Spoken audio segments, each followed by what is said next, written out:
Hello everybody, welcome to the content quiz. वे मेरे पास बहुत सारे स्टूडेंट्स के डीएम्स आ रहे हैं कि ma'am how to score well in the VARC section, the verbal ability and reading comprehension section. Well, the VARC section in CAT, a section that decides whether you can make or break CAT this year.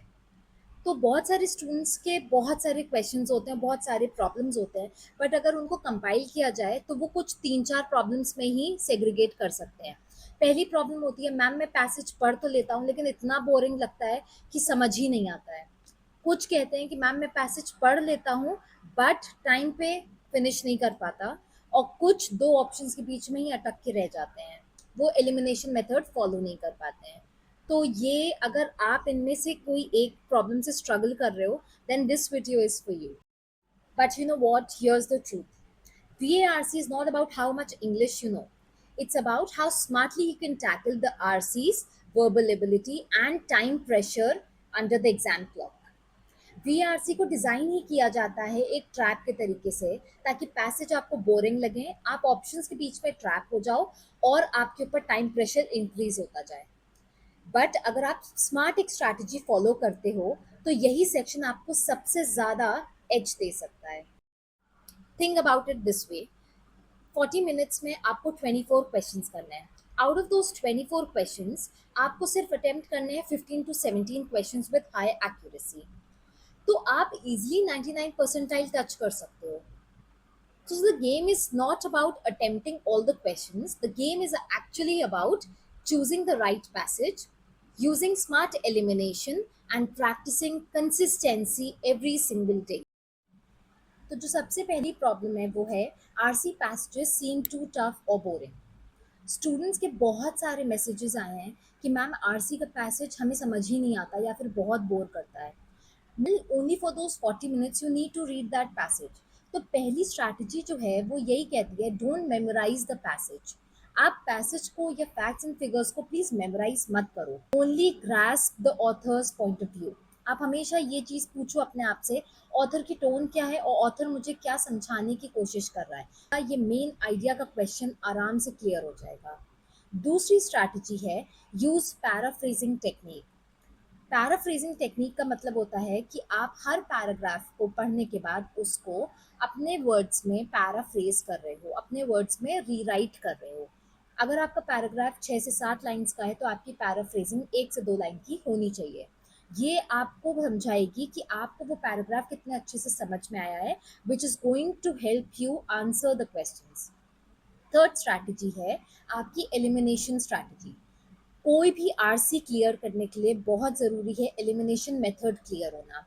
मैं एक detailed video बना रही हूँ 12 elimination rules के ऊपर, और वो rules के अगर आपने अपने किसी भी अपने आरसी में अप्लाई कर दिया तो ट्रस्ट में आपका कोई भी आरसी कभी गलत नहीं हो सकता है। So please do check out that rule of elimination. Next जो स्ट्रैटेजी अभी आपके लिए वर्क करेगी वो ये है कि आपको at least 30 minutes of reading daily करनी है from editorials such as the Hindu, Aeon essays and the Guardian, and then summarise it in your own words. अगर आप उस चीज़ को फॉलो करते हो, अभी से अपनी रीडिंग स्पीड, रीडिंग एक्यूरेसी को बिल्ड करते हो, तो डेफिनेटली कैट में बहुत अच्छे मार्क्स आप लेके आओगे। The next problem is that time management in RC. Students की बहुत बड़ी प्रॉब्लम होती है, ma'am I waste too much time reading the RCs. Well, इसमें सबसे पहली स्ट्रैटेजी जो वर्क करेगी वो है, डोंट री रीड द पैसेज। आपने एक बार पैसेज रीड कर लिया, दैट्स इनफ।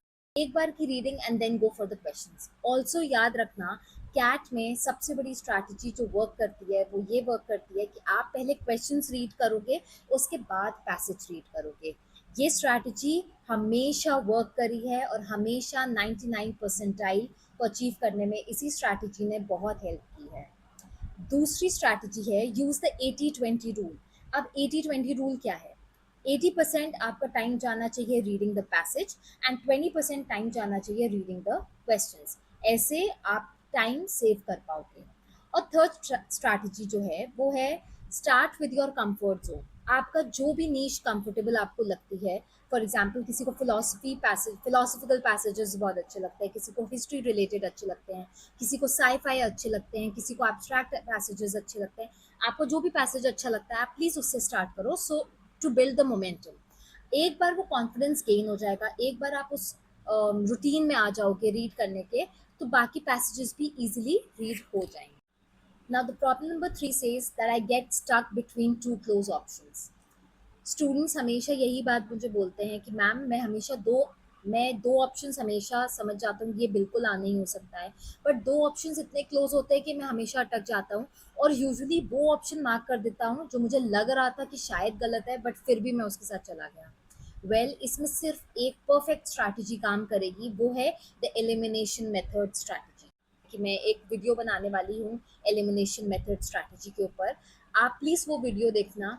उस वीडियो में मैं 12 ऐसी टेक्निक्स बताऊंगी जो अगर आपने अप्लाई किया तो आपका कैट में कोई भी पैसेज गलत नहीं होगा, आप कोई भी आंसर गलत मार्क नहीं करोगे, and that is for sure. Well, the next problem says that I have low accuracy in verbal ability, that is parajumbles, odd one out, para summary.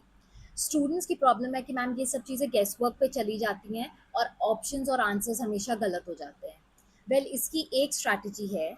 Parajumbles में आप लुक फॉर कनेक्टर्स, प्रोनाउंस को देखो, contrast words को देखो, and start with the most independent sentence.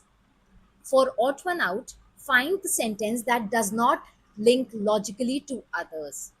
And para summary के लिए apply main idea filter, which option covers all points without adding extra. And I'm sure ये तीनों चीज़ें अगर आप इस टेक्निक से करोगे, आपकी वो सारे क्वेश्चंस सही होंगे. नेक्स्ट प्रॉब्लम तो बहुत बड़ी प्रॉब्लम है ma'am, lack of consistency. Students की प्रॉब्लम है कि मैम कभी भी स्कोर आ जाता है किसी मॉक में तो बहुत खुश हो जाते हैं, और दूसरे ही मॉक में स्कोर डिप कर जाते हैं तो मैम बहुत बुरा लगता है. तो इसकी एक स्ट्रैटेजी जो आपको मैं बताना चाहती हूँ वो ये है कि आप 2 RCs डेली प्रैक्टिस करो along with 3 VA questions. Small है बट कंसिस्टेंट रहो.